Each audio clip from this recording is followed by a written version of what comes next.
kita semua, sahabat-sahabat doa yang kami kasihi di dalam nama Yesus Kristus. Kita semua bersukacita di dalam Tuhan, amin.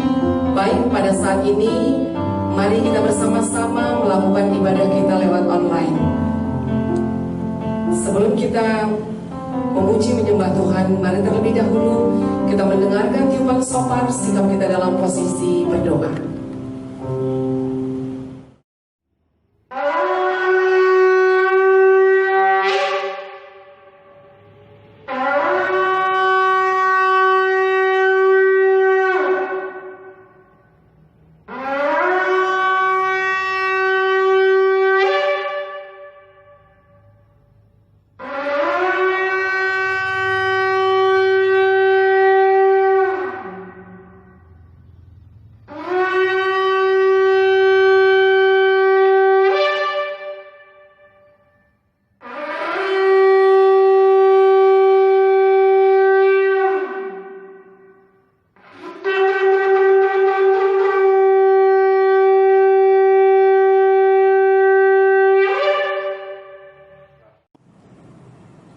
Sebelum kita memulai ibadah doa pekerja kita, mari kita berdoa.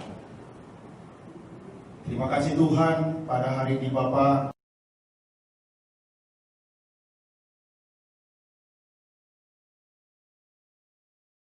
mempermuliakan nama-Mu Tuhan. Kiranya Tuhan menutup bungkus kami dengan kuasa darah-Mu Yesus. Bentengi kami dengan malaikat-malaikat-Mu Tuhan, supaya kami di dalam ibadah kami aman di dalam perlindungan-Mu Tuhan. Begitu juga keluarga yang bertalen darah dengan kami, Kau tutup bungkus dengan kuasa darah-Mu Yesus. Harta benda yang Kau titipkan kepada kami juga Tuhan, Kau tutup bungkus dengan kuasa darah-Mu Bapa. Tuhan, pada hari ini Tuhan, di dalam ibadah kami meminta kepada Tuhan supaya Tuhan mengurapi kami masing-masing Bapa, supaya kami dapat bekerja di dalam pelayanan Tuhan di dalam satu hari ini Bapa, dan di dalam satu minggu ini Tuhan. Bapa, Engkau berkati juga hamba-hamba-Mu yang bertugas di dalam doa pekerja ini Tuhan, supaya kami dapat memakainya di dalam kemuliaan-Mu saja Bapa. Ampuni atas segala pelanggaran dosa yang kami perbuat Tuhan, supaya kami mendapatkan berkat datangnya dari Tuhan kepada kami. Di dalam nama Yesus, ini aja doa kami Tuhan. Amin.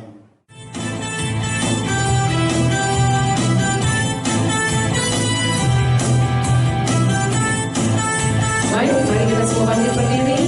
Kita mau bersorak-sorai untuk kemuliaan bagi nama Tuhan. Karena kita tahu bahwa Allah kita adalah Allah yang dahsyat dan luar biasa. Mari kita bersama-sama naikkan pujian ini.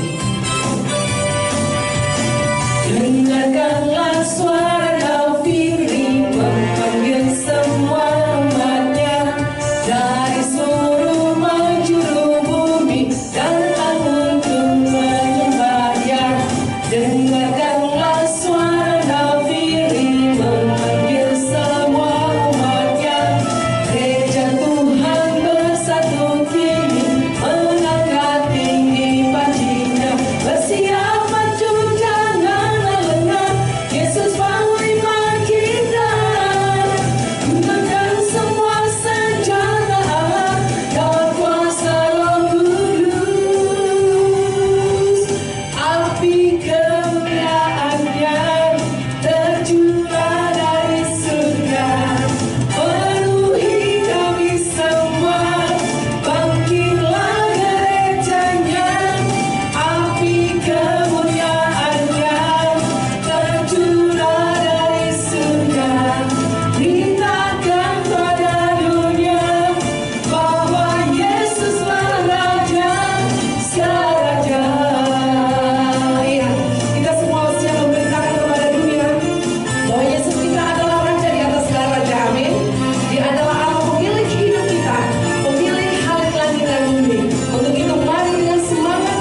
mau masuk dalam ruang maha kudusnya Tuhan. Kita mau merasakan jamahan Tuhan ketika kita mengagungkan Dia. Mari saudara-saudaraku, walaupun kita saat ini berada di rumah masing-masing, tetapi tidak mengurangi rasa sukacita kita untuk mengagungkan Tuhan. Haleluya, haleluya.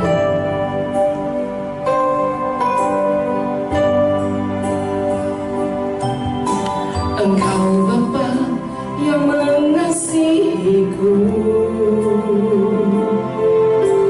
Engkau pandang bentuk dan rupaku, Engkau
bekerja kami di rumah kami masing-masing. Kami percaya Bapa, kuasa Roh Kudus-Mu bekerja atas kami pribadi lepas pribadi, sehingga memperlengkapi kami menjadi pelayan Tuhan yang sungguh-sungguh dapat menyenangkan hati Tuhan. Terimalah setiap pengagungan ini ya Bapa, menjadi dupa yang harum di hadapan-Mu, yang mempersembahkan setiap lagu pujian dan penyembahan kami menjadi kemuliaan bagi nama Tuhan. Terima kasih Bapa yang baik. Di dalam nama Tuhan Yesus kami berdoa dan bersyukur. Haleluya. Mari semua kita yang sudah diberkati Tuhan bersama saya kita katakan amin.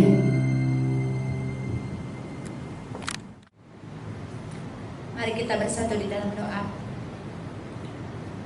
Bapa kami yang bertahta di kerajaan surga, terima kasih Tuhan buat kasih-Mu yang selalu menyertai kami pada saat ini.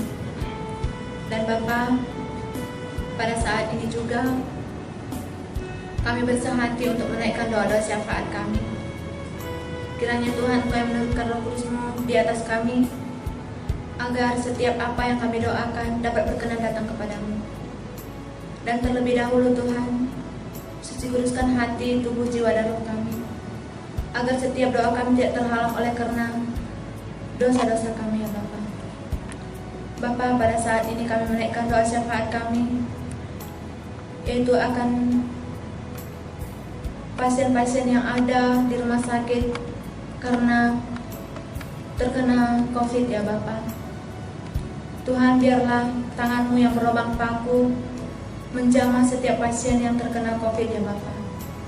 Engkau yang memberkati dokter dan juga perawat yang merawat mereka di dalam rumah sakit, dan juga setiap obat yang dokter berikan kepada mereka, baiklah Engkau juga yang memberkatinya Bapa, agar setiap obat tersebut menjadi perpanjangan tangan-Mu untuk memberikan kesembuhan bagi jiwa-jiwa yang terkena COVID. Bapa, Engkau yang memberikan kesembuhan bagi mereka, dan tidak ada lagi kematian oleh karena COVID ini ya Bapa, tetapi ada mujizat-Mu, ada kesembuhan yang mengalir di dalam tubuh mereka. Bapa, begitu juga Tuhan, kami juga berdoa untuk keamanan bangsa dan negara ini. Engkau juga yang memberkati setiap TNI, Polri yang bertugas untuk menjaga keamanan ini ya Bapa. Engkau yang memberikan kekuatan bagi mereka, hikmat dan juga roh takut akan Tuhan, agar TNI dan Polri ini Bapa dapat bekerja dan juga dapat memimpin bangsa dan negara ini sesuai dengan kehendak-Mu saja. Bapa, begitu juga Tuhan, kami juga berdoa untuk setiap keluarga yang menghadapi permasalahan karena COVID ini, baik keluarga mereka yang terkena COVID Bapa, ataupun keluarga mereka yang sudah meninggal oleh karena COVID ini juga. Engkau-lah selalu yang memberikan penghiburan bagi mereka ya Tuhan, dan tetap Engkau yang menaruh di hati mereka, agar mereka juga tetap percaya kepadamu, dan juga selalu berserah kepadamu Bapa. Bapa, begitu juga setiap masyarakat-masyarakat yang ada di bumi ini, dan juga terlebih khususnya bangsa Indonesia ini Bapa. Engkau yang memberikan hikmat di hati mereka, pribadi lepas pribadi ya Bapa, agar mampu mengikuti protokol kesehatan, dan setiap apa yang ditegaskan dari pemerintah, setiap masyarakat ini dapat mematuhinya ya Bapa, agar COVID ini ya Bapa tidak selalu menyebar semakin luas. Tetapi Bapa, kami percaya ketika Engkau memberikan hikmat kepada setiap masyarakat di hati kami pribadi kami ya Bapa, maka semuanya persoalan COVID ini dapat segera berlangsung dari bumi ini. Tuhan, kami percaya Bapa, Engkau adalah Bapa kami sebagai juru selamat kami, dan Engkau juga yang memberikan kepintaran dan kebijaksanaan kepada kami. Begitu juga Tuhan, kami juga berdoa untuk setiap bangsa-bangsa ini dan juga keseluruhannya kami serahkan ke dalam tangan-Mu saja. Masih banyak yang hendak kami minta kepadamu Bapa, tapi kami percaya Engkau lebih mengerti apa yang layak kami terima daripada-Mu saja. Inilah doa singkat kami Bapa, di dalam nama Yesus Kristus kami datang kepadamu. Amin. Saatnya kita untuk mendengarkan firman Tuhan di tengah-tengah ibadah kita. Namun sebelumnya, mari kita awali berdoa meminta pimpinan Tuhan berikan kepada kita pengertian untuk memahami kebenaran firman-Nya. Mari kita berdoa. Bapa yang baik, Allah kami yang bertahta di tempat yang maha tinggi, Tuhan yang kami kenal dan yang mengasihi kami dalam nama Yesus Kristus, kepadamu kami terus menaikkan segala pujian, penghormatan dan pengagungan kami. Sebab untuk itulah Tuhan kami datang ke tempat ini. Kami berdoa kiranya segala pujian dan penyembahan kami yang sudah kami naikkan kepada Tuhan, karena semua itu mempermuliakan dan menyenangkan nama Tuhan. Dan saat ini Bapa, kami mau mendengarkan firman-Mu, kerinduan kami yang terbesar. Kiranya Roh Kudus menolong kami, berikan kepada kami pengertian, pemahaman akan kebenaran firman-Mu. Dan biarlah firman-Mu juga sungguh-sungguh memberkati kami, memerdekakan kami, dan memimpin kami kepada kebenaran-Mu. Berkati kami semua, anak-anak-Mu yang mendengar, berkati juga hamba-Mu yang Tuhan pakai menjadi alat-Mu untuk menyampaikan kebenaran-Mu. Dalam nama Tuhan Yesus Kristus kami berdoa. Amin. Saudara-saudaraku yang dikasihi oleh Tuhan, firman Tuhan yang menjadi perenungan kita di dalam ibadah pengerja ini diambil dari kitab 2 Raja-Raja pasal yang ke-25 ayat yang ke-8 hingga pada ayat yang ke-21. Saya ulangi, 2 Raja-Raja pasal yang ke-25 ayat yang ke-8 hingga pada ayat yang ke-21. Demikian firman Tuhan. Dalam bulan yang kelima pada tanggal 7 bulan itu, itulah tahun ke-19 zaman Raja Nebukadnezar Raja Babel. Datanglah Nebuzaradan, kepala pasukan pengawal pegawai Raja Babel ke Yerusalem, membakar rumah Tuhan, rumah Raja, dan semua rumah di Yerusalem. Semua rumah orang-orang besar dibakarnya dengan api. Tembok sekeliling kota Yerusalem dirobohkan oleh semua tentara Kasdim yang ada bersama-sama dengan kepala pasukan pegawai itu. Sisa-sisa rakyat yang masih tinggal di kota itu dan para pembelot yang menyeberang ke pihak Raja Babel dan sisa-sisa kalayak ramai diangkut dalam pembuangan oleh Nebuzaradan, kepala pasukan pengawal itu. Hanya beberapa orang miskin dari negeri itu ditinggal oleh kepala pasukan pengawal untuk menjadi tukang-tukang kebun anggur dan peladang-peladang. Juga tiang-tiang tembaga yang ada di rumah Tuhan dan kereta penopang dan laut tembaga yang ada di rumah Tuhan dipecahkan oleh orang Kasdim dan tembaganya diangkut mereka ke Babel. Kuali-kuali, penyodok-penyodok, pisau-pisau dan cawan-cawan dan segala perkakas tembaga yang dipakai untuk menyelenggarakan kebaktian diambil mereka. Juga perbaran-perbaran dan bokor-bokor penyiraman, baik segala yang dari emas maupun yang segala dari perak, diambil oleh kepala pasukan pengawal itu. Adapun kedua tiang laut yang satu itu, kereta penopang yang dibuat oleh Salomo untuk rumah Tuhan, tiada tertimbang tembaga segala perkakas ini. 18 hasta tingginya tiang yang satu, dan di atasnya ada ganja dari tembaga. Tinggi ganja itu 3 hasta, dan jala-jala dan 2 model 5 ada di atas ganja keliling. Semuanya tembaga, dan seperti itu juga tiang yang kedua disertai jala-jala. Lalu kepala pasukan pengawal itu menangkap seraya imam kepala dan jepanya, imam tingkat 2 dan ketiga orang penjaga itu. Dari kota itu ditangkapnya orang-orang pegawai istana yang diangkat oleh tentara, dan 5 orang pelayan pribadi raja yang terdapat di kota itu, dan panitra panglima tentara yang mengerahkan rakyat negeri menjadi tentara, dan 60 orang dari rakyat negeri yang terdapat di kota itu. Nebuzaradan, kepala pasukan pengawal, menangkap mereka dan membawa mereka kepada Raja Babel. di Ribla. Lalu Raja Babel menyuruh membunuh mereka di Ribla, di tanah Hamat. Demikianlah orang Yehuda diangkut ke dalam pembuangan dari tanahnya. Sejauh demikian pembacaan firman Tuhan. Diberkati dan berbahagialah kita yang mendengar dan lebih kita yang merenungkan dan melakukan firman Tuhan ini. Salam bagi kita semua.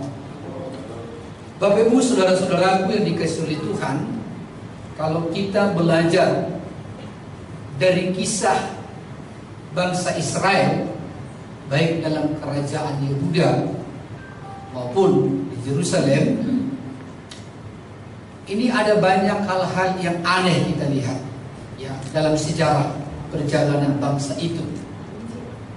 Hal-hal yang aneh yang saya maksud adalah dalam setiap kepemimpinan Raja Israel itu selalu ada kisah yang membanggakan dan kisah yang membuat hati tersayang.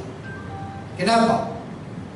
Kalau kita baca keseluruhan kitab raja-raja, mulai dari satu raja-raja dan dua raja-raja, memang itu yang tersirat di sana. Namanya pun raja-raja. Jadi di sana dikisahkan semua bagaimana dalam tanda kutip nasib bangsa Israel di bawah setiap kepemimpinan raja. Nah, di dalam pasal yang ke-25 ini, ya, yang saya baca tadi dimulai ayat 8 sampai pada ayat 21. Ini adalah kisah bangsa Israel, dalam hal ini kerajaan Yehuda, pada masa kepemimpinan Raja Zedekia. Ya. Nah, Bapak Ibu Saudaraku dikasihi Tuhan, ada sesuatu hal yang sangat miris yang kita lihat dalam masa kepemimpinan Raja Zedekia, yaitu bagaimana bangsa Israel dalam hal ini, dalam kerajaan Yehuda, mereka mengalami kehancuran. Ya, mereka mengalami suatu situasi yang sangat menyedihkan.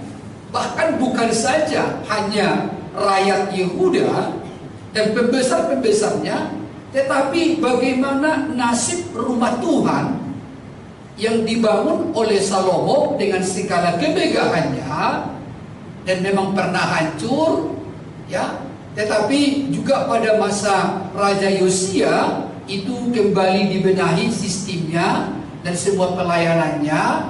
Tetapi kembali pada masa zaman Raja Zedekia ini mengalami keruntuhan kembali, mengalami kehancuran kembali dalam arti dari sisi fungsi dan keberadaan alat-alat di rumah Tuhan.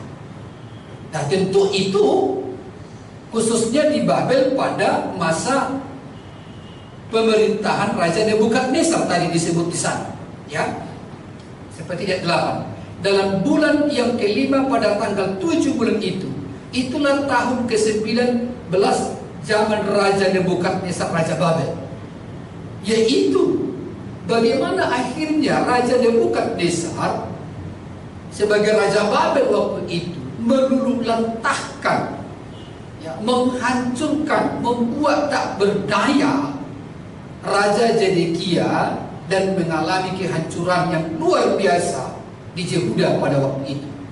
Dan kehancuran itu bisa kita lihat tadi, ya, bukan hanya rakyatnya yang dijarah lalu dibawa menjadi budak ke Babel, tetapi sampai perkakas-perkakas di rumah Tuhan pun itu diambil alih semua.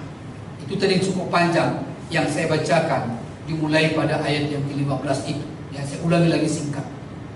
Tiang-tiang tembaga yang ada di rumah Tuhan dan kereta penopang dan laut tembaga yang ada di rumah Tuhan dipecahkan oleh orang Kasdim, dan tembaganya diangkut mereka ke Babel. Kuali-kuali, penyodok-penyodok, pisau-pisau dan cawan-cawan dan segala perkakas tembaga yang dipakai untuk menyelenggarakan kebaktian diambil mereka, ya. Dan seterusnya panjang itu tadi. Artinya apa? Ini satu kisah yang menyedihkan. Dan muncullah pertanyaan kita, kenapa kok Tuhan mengizinkan itu? Ya. Kenapa Tuhan mengizinkan rumah Tuhan diperlakukan oleh orang-orang yang tidak mengenal Tuhan, diperlakukan seperti sesuatu yang tidak masuk akal. Apalagi ingat, konsep rumah Tuhan pada saat itu dengan konsep rumah Tuhan dengan sekarang itu berbeda. Ya, gereja dalam gedung dan organisasi sekarang itu berbeda dengan konsep rumah Tuhan pada zamannya raja-raja itu. Ya. Artinya apa di sini? Yang saya maksud adalah rumah Tuhan pada masa itu adalah sebagai simbol kehadiran Tuhan. Bahkan alat-alat di rumah Tuhan itu semua itu mengandung makna.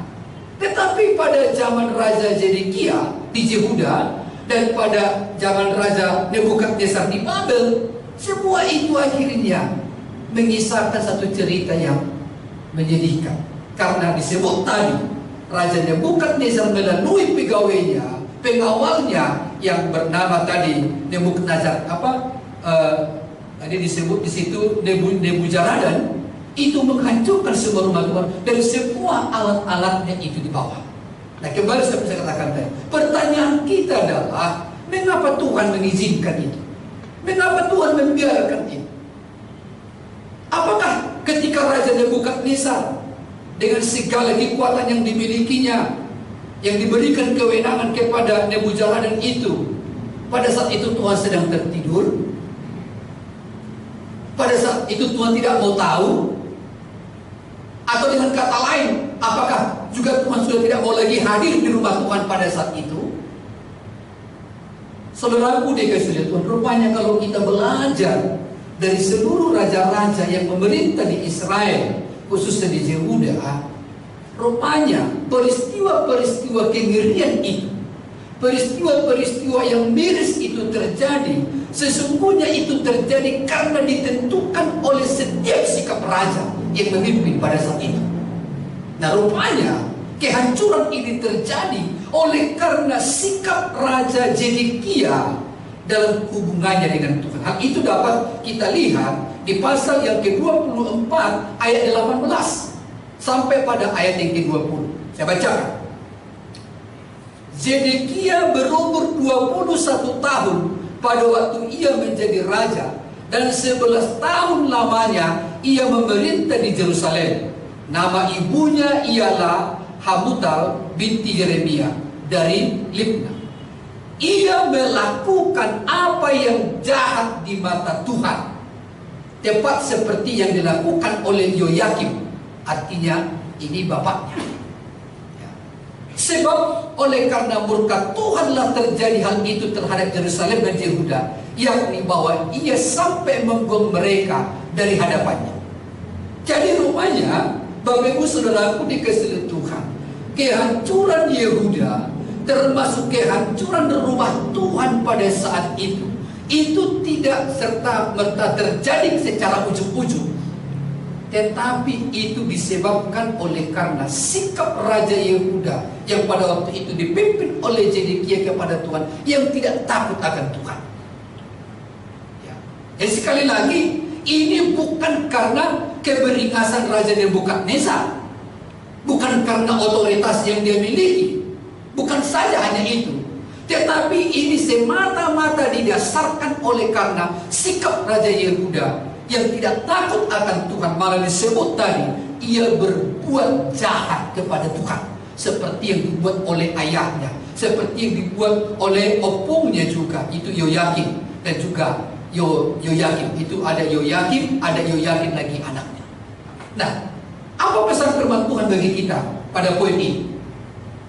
Pesan firman Tuhan bagi kita pada poin ini, Bapak Ibu Saudaraku dikasihi Tuhan, artinya bagaimana hubungan kita dengan Tuhan, bagaimana sikap kita dengan Tuhan, itu sangat menentukan seperti apa pengalaman hidup kita yang kita alami. Ya, sekali lagi saya katakan, bagaimana hubungan kita dan sikap kita kepada Tuhan, itulah yang menentukan bagaimana pengalaman kita dalam keseharian yang kita jalani. Sama seperti yang dialami oleh Yehuda, karena sikap dan hubungan raja mereka kepada Tuhan tidak baik, memberontak kepada Tuhan, tidak takut kepada Tuhan, akhirnya mereka mengalami kehancuran yang luar biasa. Dan sangat berbeda ya raja-raja sebelumnya. Itu kalau kita membaca, nanti ada kesempatan di rumah, kita membaca di pasal yang ke-23, itu diawali ya pasal 22, itu bagaimana ada di sana Raja Yosia, masih usianya muda belia, tetapi karena ia takut akan Tuhan, melakukan apa yang benar di mata Tuhan, maka kehidupan bangsa Israel pada waktu itu diberkati Tuhan. Ya, mereka mengalami kedamaian. Mereka mengalami apa yang disebut dengan kehadiran Tuhan. Bahkan rumah Tuhan berfungsi sebagaimana layaknya. Sehingga berkat-berkat Tuhan turun kepada bangsa Israel pada masa kepemimpinan Raja Yosia. Beda dengan pada masa kepemimpinan berikutnya, yaitu pada zaman Zedekia. Nah, oleh karena itu Bapak Ibu Saudaraku dikasihi Tuhan, ini perlu kita renungkan secara pribadi maupun secara bersama-sama sebagai umat Tuhan. Ya, bahwa hubungan kita dengan Tuhan, cara pandang kita kepada Tuhan itu sangat menentukan dalam keseharian kita, baik secara pribadi maupun kepada keluarga kita. Ya, apalagi kita sebagai kepala keluarga, imam di tengah-tengah keluarga, itu sangat menentukan. Ya, hubungan imam di tengah-tengah keluarga kepada Tuhan, perlakuan imam di tengah-tengah keluarga dalam kaitannya mentaati Tuhan, itu sangat menentukan seperti apa kehidupan keluarga itu ke depan. Nah, termasuk Bapak Ibu, saya sangat setuju apa yang disampaikan oleh Bapak Pendeta Stephen Tong pada awal-awal COVID terjadi di dunia. Dimulai Desember di Cina, di negara kita dimulai pada bulan Maret. Saya masih ingat betul ketika saya melihat itu di YouTube, apa yang dihotbahkan oleh Pak Pendeta Stephen Tong menyikapi awal-awal COVID yang cepat itu menular di seluruh dunia. Beliau mengatakan begini, masih bisa itu kita lihat rekam jejak digitalnya di YouTube. Beliau mengatakan, ini menunjukkan bagaimana Tuhan dalam tanda kutip disebut marah terhadap pemimpin-pemimpin bangsa yang angkuh dan sombong di zaman modern ini, katanya. Saya melihat dan berkata satu sisi benar. Ya. Keangkuhan pemimpin-pemimpin bangsa, terlebih negara-negara adidaya, negara-negara maju, menganggap oleh karena kehebatannya, oleh karena KPON-nya memimpin satu negara, secara ekonomi dia susah dengan lain-lain, sehingga tidak peduli lagi tentang Tuhan, melegalkan hal-hal yang tidak pantas di mata Tuhan. Bisa saja mungkin sikap itulah yang membuat apa yang terjadi bagi dunia sekarang.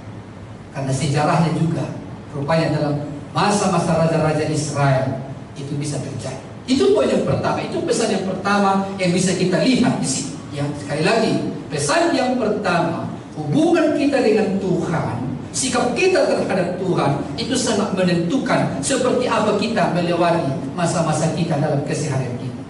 Lalu pesan yang kedua, Bapak Ibu Saudaraku dikasihi Tuhan, yang bisa kita lihat dari sini adalah, karena ketika kita berbicara secara bangsa Israel, kita harus melihatnya secara utuh. Ya, tidak hanya setengah perjalanan atau bahkan seperempat perjalanan, tapi harus kita melihat sampai akhirnya. Menjawab pertanyaan tadi yang pertama, mengapa Tuhan mengizinkan ini terjadi?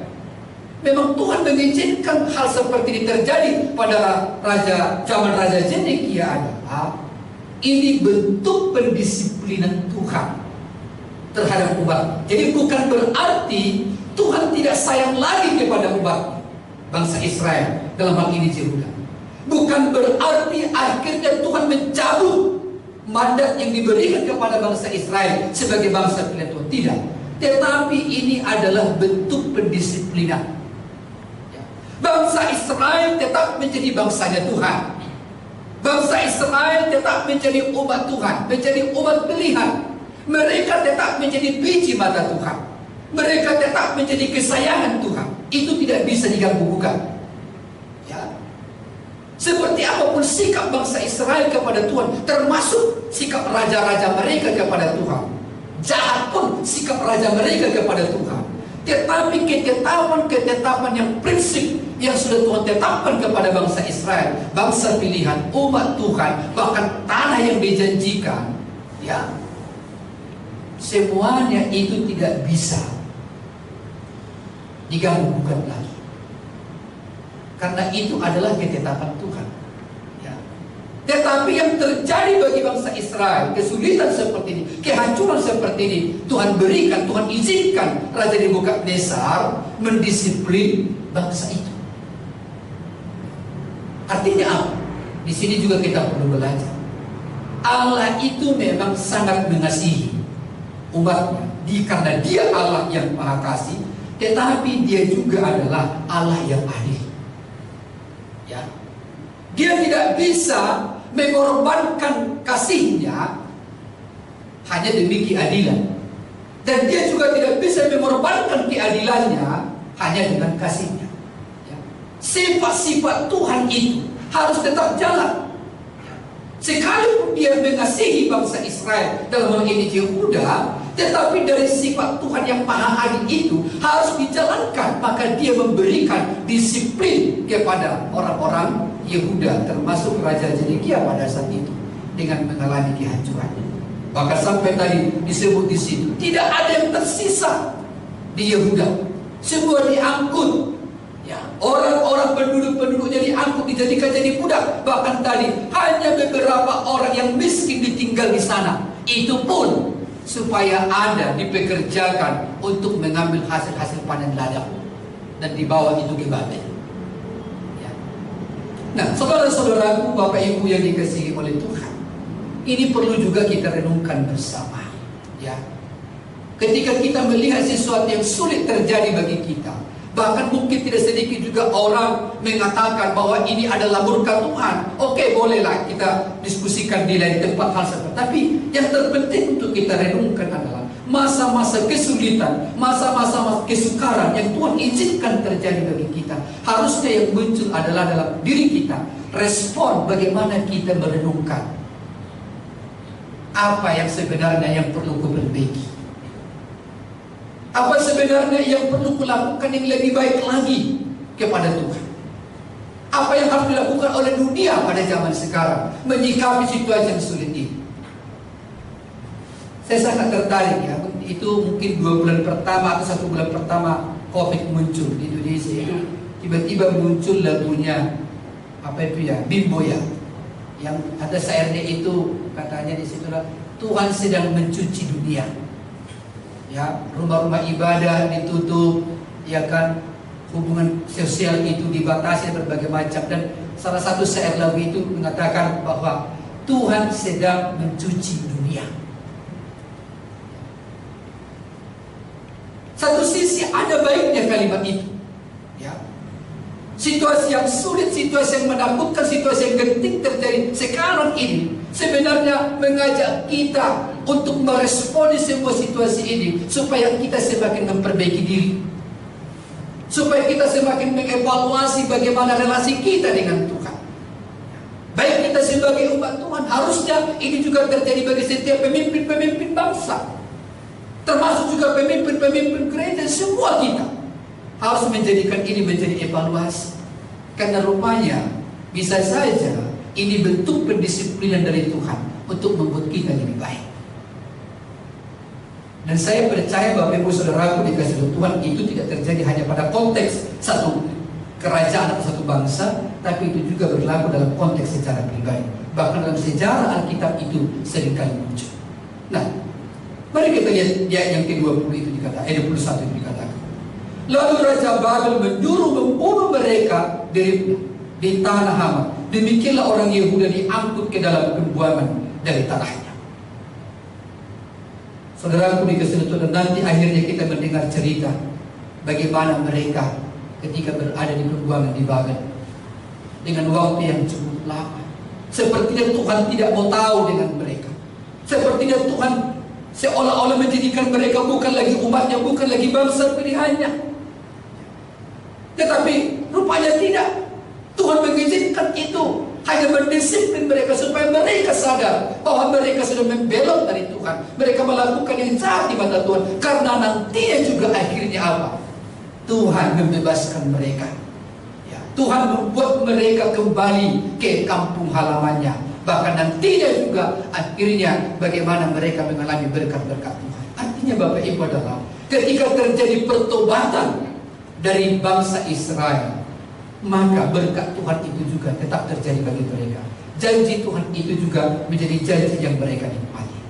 Nah, saudara-saudaraku dikasihi Tuhan, di akhir ini saya ingin mengatakan kepada kita semua, secara dunia sekarang memprediksikan bahwa kapan berakhir COVID-19 ini. Ya, karena setiap pembicaraan apapun pasti ada kaitannya dengan COVID. Kapan? Beberapa waktu yang lalu saya mengikuti seminar secara online tentang bagaimana gereja menyikapi pandemik dalam setiap zamannya. Rupanya pandemik itu bukan hanya terjadi pada zaman sekarang. Ya, zaman sebelum Yesus pun pernah terjadi. Setelah zaman Yesus pun kalau saya tidak salah menghitung pernah terjadi 6 kali. Bahkan luar biasa.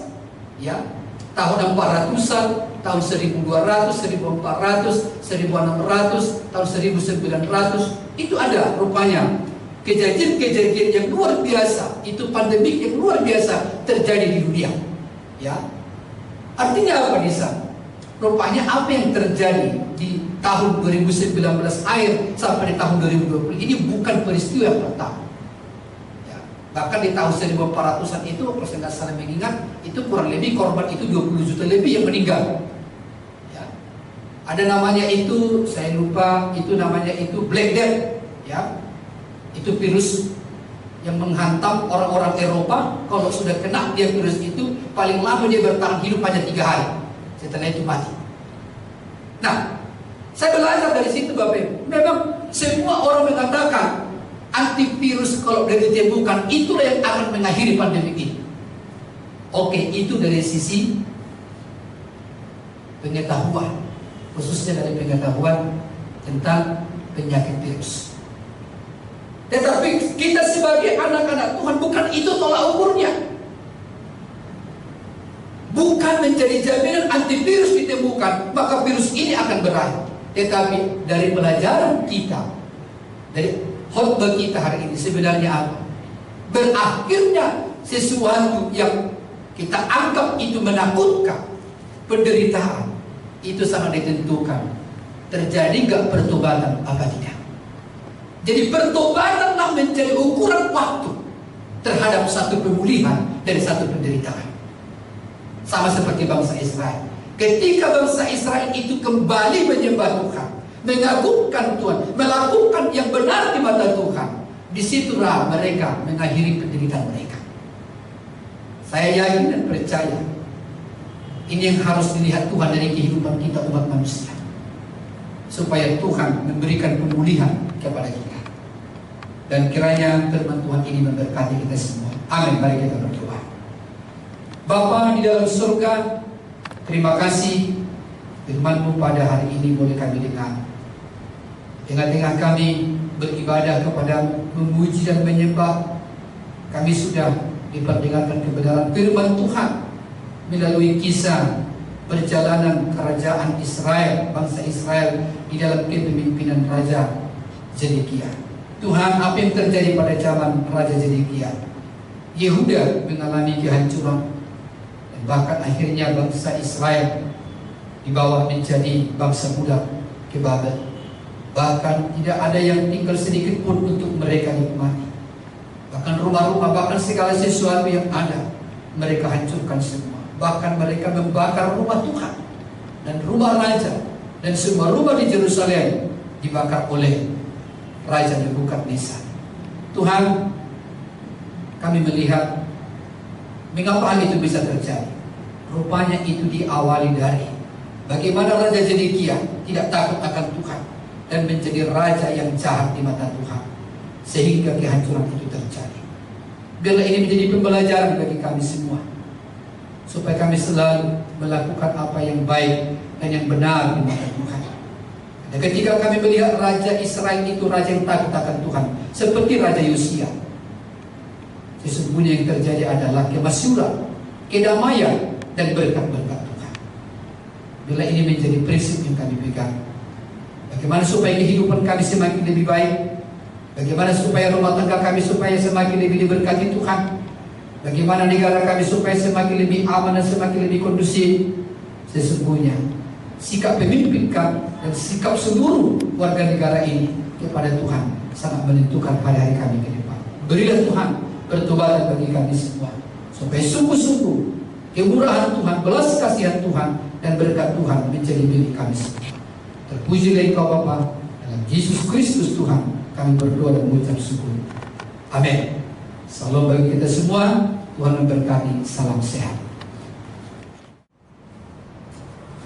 Saudaraku yang terkasih, marilah kita menerima urapan dari Tuhan untuk dapat kita pakai 1 minggu ke depan dalam pelayanan kita sebagai pendoa syafaat bagi bangsa dan negara kita, bagi gereja kita, bagi pelayanan kita, dan bagi keluarga kita. Mari kita oleskan minyak di kepala kita. Tuhan, urapi kepala kami, supaya pikiran kami sama seperti pikiran Kristus, yang penuh dengan kerendahan hati dan setia di dalam pelayanannya. Terima kasih Bapa yang di surga. Mari kita oleskan minyak di kedua telinga kita. Tuhan, urapi kedua telinga kami, supaya kami peka mendengar suara Tuhan, dan kami bisa membedakan mana suara dunia ini dan mana suara Tuhan. Terima kasih Bapa yang di surga. Mari kita oleskan minyak di kedua mata kita. Tuhan, urapi kedua mata kami, supaya kami tetap fokus memandang kemuliaan Tuhan dan memandang begitu banyak tuaian yang siap dibawa kepadamu, supaya mereka mengaku di dalam mulut lidah bibir mereka bahwa Yesus Tuhan adalah juru selamat mereka. Terima kasih Bapa yang di surga. Mari kita oleskan minyak di mulut lidah bibir kita. Tuhan, urapi mulut lidah bibir kami, supaya setiap perkataan-perkataan yang keluar dari mulut lidah bibir kami adalah perkataan-perkataan berkat, perkataan shalom. Terima kasih Bapa yang di surga. Marilah kita oleskan minyak di hidung kita. Tuhan, urapi hidung kami, supaya kami bisa membedakan mana roh yang dari dunia ini dan mana roh yang dari Tuhan. Terima kasih Bapa yang di surga. Mari kita oleskan minyak di tengkuk kita, di otak kecil kita. Tuhan, urapi memori kami, supaya memori ataupun intimidasi iblis yang selama ini ingin membuat kami tidak fokus kepada Tuhan, semuanya kami tolak di dalam nama Yesus. Tetapi biarlah memori yang ada di dalam pikiran kami adalah memori persekutuan kami yang indah bersama dengan Yesus. Terima kasih Bapa yang di surga. Mari kita oleskan minyak di kedua tangan kita. Tuhan, urapi kedua tangan kami, supaya kami benar-benar siap untuk melayani setiap orang yang membutuhkan topangan, setiap orang yang membutuhkan pertolongan, karena kuasa Tuhan sudah berikan kepada kami. Terima kasih Bapa yang di surga. Mari kita oleskan minyak di hati kita. Tuhan, urapi hati kami, supaya hati kami seperti hati-Mu Yesus, yang penuh dengan belas kasihan, dan kami setia untuk melakukan tugas panggilan kami sebagai hamba-Mu. Terima kasih Bapa yang di surga. Mari kita oleskan minyak di pusar kita. Tuhan, urapi pusar kami, supaya segala kutuk-kutuk dari leluhur kami, nenek moyang kami, tidak ada mengena kepada kami. Bahkan kutuk diubahkan menjadi berkat untuk keluarga kami, untuk gereja kami, untuk pelayanan kami. Terima kasih Bapa yang di surga. Mari kita oleskan minyak di kedua kaki kita.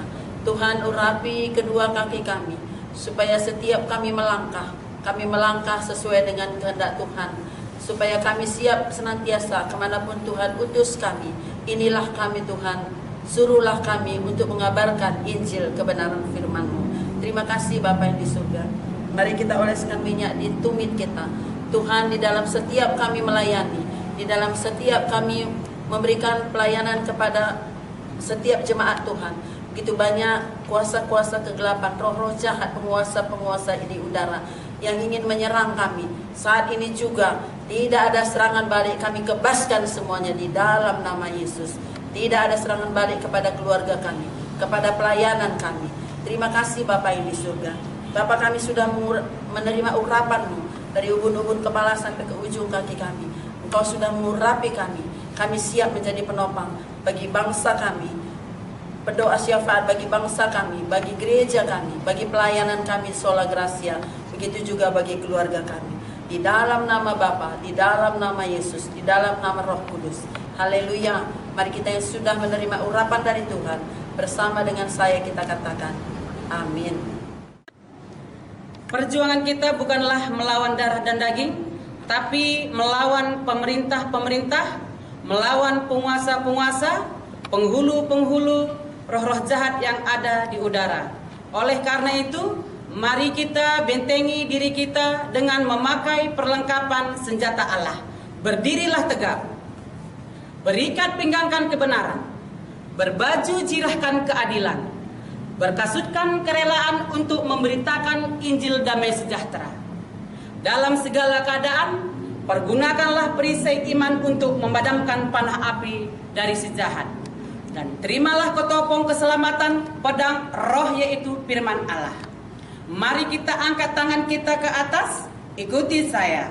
Roh Tuhan ada padaku, roh hikmat ada padaku, roh pengertian ada padaku, roh nasihat ada padaku, roh keperkasaan ada padaku, roh pengenalan akan Tuhan ada padaku, roh takut akan Tuhan ada padaku, ketujuh roh Allah ada padaku. Aku percaya Yesus sudah mengurapi aku. Aku menjadi pemenang, bahkan lebih dari pemenang. Dan aku mau menyuruhkan nama Yesus sebanyak 7 kali. Mari kita serukan. Yesus, Yesus, Yesus, Yesus, Yesus, Yesus, Yesus. Bersama Yesus tidak ada yang sukar. Bersama Yesus kita lakukan perkara yang besar. Dan aku mau bersorak-sorai memuji, memuliakan Tuhan dengan berhaleluya sebanyak 4 kali. Haleluya, haleluya, haleluya, haleluya. Amin. Mari kita bersatu di dalam doa. Terima kasih ya Tuhan, ya Allah Bapa yang kami sembah, yang kami muliakan.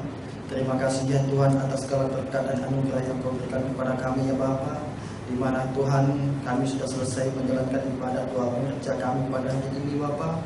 Walaupun kami melakukannya secara online Bapa, dimanapun kami semua hamba-hambamu pengerja Sola Gracia, kami percaya Tuhan Kau yang tetap menyertai kami di dalam ibadah pengerja kami ya Bapa. Dan berkati kami Tuhan, urapi kami Bapa. Kami percaya Kau berikan urapan-urapan baru kepada kami, sehingga kami dapat menjalankan tugas-tugas kami di dalam menjalani kehidupan kami dalam dunia ini Tuhan. Tuhan, begitu juga dengan firman yang sudah kami dengar. Engkau yang memberkatinya Bapa, Engkau yang memberi kekuatan kepada kami supaya kami dapat menjalankan firman-firman yang sudah Engkau berikan kepada kami ya Tuhan. Dan penyembahan pujian yang kami sampaikan kepadamu, Engkau terima sebagai persembahan yang baik ya Tuhan. Tuhan, inilah doa kami datang kepadamu. Di dalam nama Yesus kami berdoa. Amin.